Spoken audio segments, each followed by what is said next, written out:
एक बार की बात है, एक छोटे से गांव में राम सिंह नाम का किसान रहता था। वह बेहद मेहनती और ईमानदार था। खेती उसकी जिंदगी थी और वह दिन रात अपने खेतों में काम करता।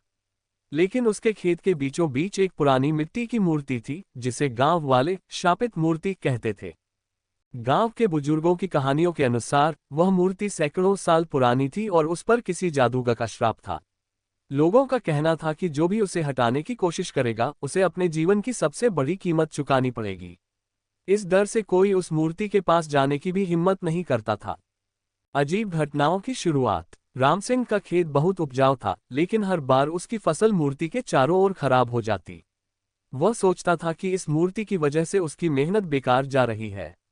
एक दिन उसने ठान लिया कि वह इस मूर्ति को हटाकर ही रहेगा। रात को जब पूरा गांव सो रहा था, राम सिंह ने अपने औजार उठाए और मूर्ति को हटाने के लिए खेत में गया।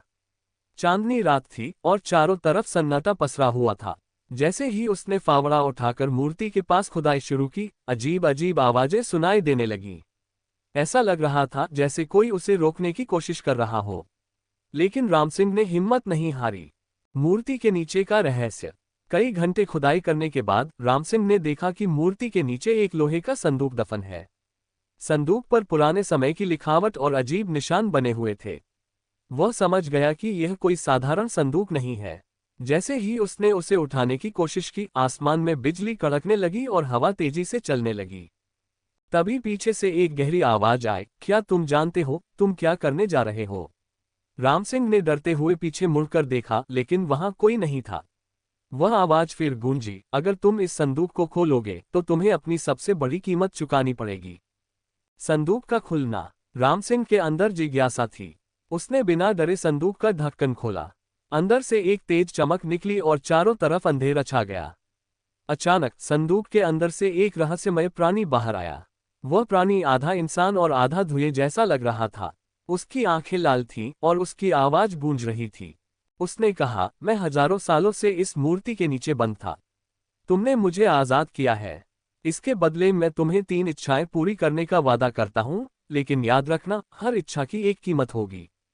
इच्छाओं का खेल। राम सिंह ने पहले तो मना किया, लेकिन लालच में आकर उसने अपनी पहली इच्छा मांगी। मैं चाहता हूं कि मेरे खेत की फसल इतनी अच्छी हो कि पूरे गांव का भरण पोषण हो सके। प्राणी ने उसकी इच्छा पूरी कर दी। कुछ ही दिनों में राम सिंह के खेत में अनाज लहलहाने लगा। लेकिन उसी रात उसके गांव में टिड्डियों का हमला हुआ और बाकी किसानों की फसल बर्बाद हो गई।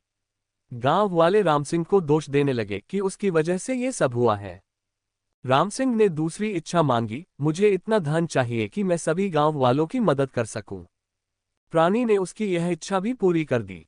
लेकिन कुछ दिनों बाद गांव में चोरों का हमला हुआ और राम सिंह का सारा धन लूट लिया गया। तीसरी और आखिरी इच्छा। अब राम सिंह समझ चुका था कि हर इच्छा की एक बड़ी कीमत होती है।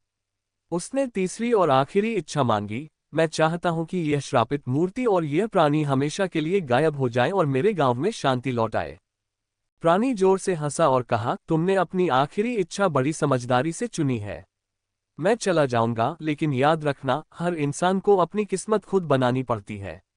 इसके बाद मूर्ति, प्राणी और संदूक सब गायब हो गए।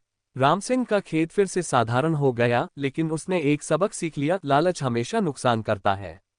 उसने मेहनत से अपना जीवन फिर से बसाया और गांव वालों के साथ मिलकर खुशहाली से रहने लगा।